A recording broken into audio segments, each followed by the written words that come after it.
Hi, my name is Michael, and this is my new channel called Modernist Lifestyle.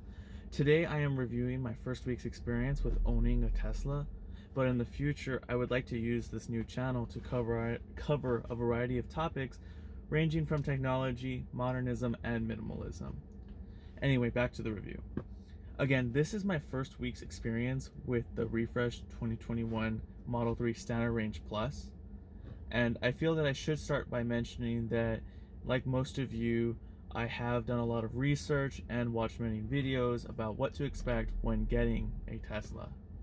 So therefore, in preparation of delivery, I had downloaded a checklist that helped me with inspection of my car, which is where I want to start with the inspection process. That's important because any problems that you may notice on the day of delivery can be reported via the Tesla app. In fact, you have up to 100 miles driven with the car to report any issues that they can fix. However, that does not mean you can just go ahead and crash the car and they'll fix that. Not exactly. They'll cover minor things like paint blemishes, panel gaps, etc. when you set an appointment, at least through the said app. On day one, the first day, the process itself of getting the Tesla was relatively easy, and I just drove up to the Tesla lot where I saw way more Teslas than I've ever seen in one area before, walked up to the car and did some inspections looking for anything that was maybe out of the ordinary so that I could go ahead and report that, make sure that it's known to the Tesla team before I take it off the lot. Going down the list, I only saw a few minor things like panel gaps and a slight blemish in the paint itself. And the Tesla representative assisting me was able to have the blemish in the paint taken care of by having it sent to the detailer to fix. After which I accepted delivery and signed some paperwork, officially taking ownership of the car. Or so I thought. More of that in a bit. I drove my new car to one of my favorite restaurants and ate outside because ain't no way I'm ruining that new car smell. God, I love a new car smell, so I'll do anything to preserve it. After that, I drove it home where a family member of mine had pointed out that a hubcap on the passenger rear side door was popping out. So I tried to push the hubcap back into place and I had no success. I tried pulling it out and putting it back in, still no success. I push it in and pop out somewhere else. So I ended up reporting that to Tesla only to have it a few minutes later finally get popped back into place. You would think it would be easy to take it out and put it back in correctly, but it was not. So you may want to keep that in mind when you're doing an inspection of your new car, your new Tesla, that you take a look at those hubcaps.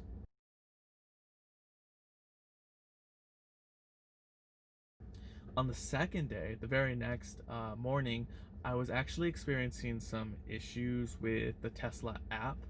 It would not load up my car information anymore and would only display welcome to the Tesla family as if I had just pre-ordered the car again. This prevented me from using my phone as a key, which was becoming something to concern about. But later that day, I did find out what was the issue and was able to resolve it. Any of you who are watching this and already own a Tesla will already know this, but when you go to take delivery, you have to sign some paperwork as well as go onto the website and click accept delivery. Well, that is the step I forgot to do.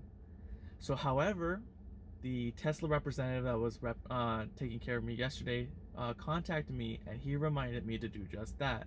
So after going on the website, accepting delivery, it took about 24 hours and my app started working again. I could use my phone as a key. I saw the car information. So just make sure that you guys, if you end up buying a Tesla, do not forget to accept delivery like I did. The next few following days were the New Year's holiday, so I spent most of that time with my family and friends. I was, however, able to get some pictures and videos of the Model 3, and I also had put on some accessories that I already pre-purchased before taking delivery. So I highly recommend, if you're going to buy a Tesla, that it is best you pre-purchase your accessories beforehand. especially get those good floor mats. There's a lot of good third-party sales companies, and the company I use I'm really happy with. I plan on making some follow-up videos on those accessories, and will leave my recommendations on the ones I've liked so far, but on future videos. So you're going to need to subscribe if you are interested in seeing any of those in the near future. I do think there are some interesting accessories you'll like, so hopefully keep an eye out for those if you do decide to subscribe.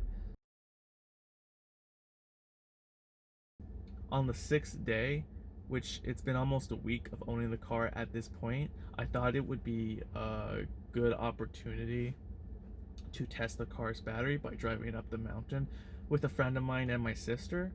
And I was both pleasantly surprised and disappointed by the Model 3's performance on that drive.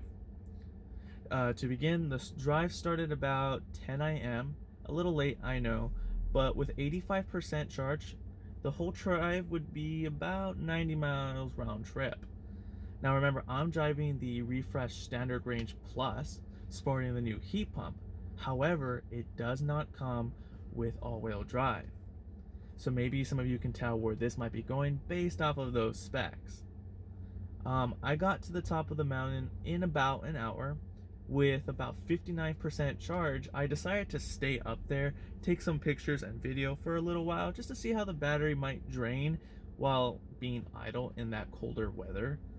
I was impressed to see that the Model 3 was at 57% when I finally decided to leave, so it was only a 2% decrease. However, as I was driving down, I saw a good place to take some pictures, and drove just barely off the road, not even that much, an inch off the road, and that is where I got stuck in the snow.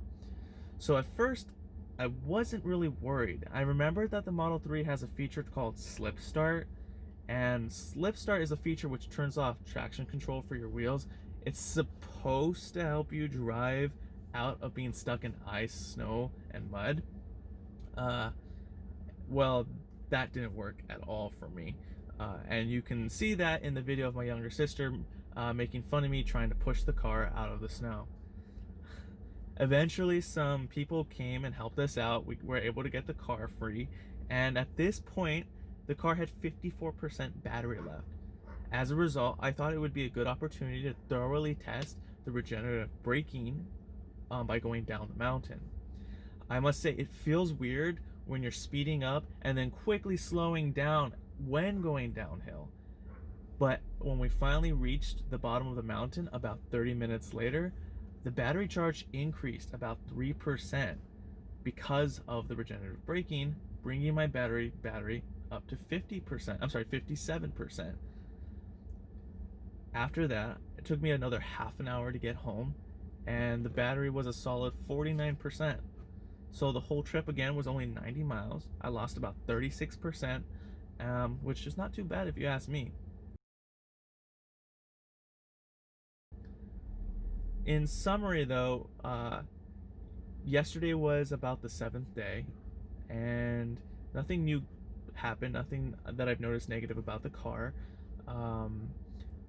I did get some new cleaning products and some other accessories that arrived a little bit later, and I intend to thoroughly review those before I give out any recommendations.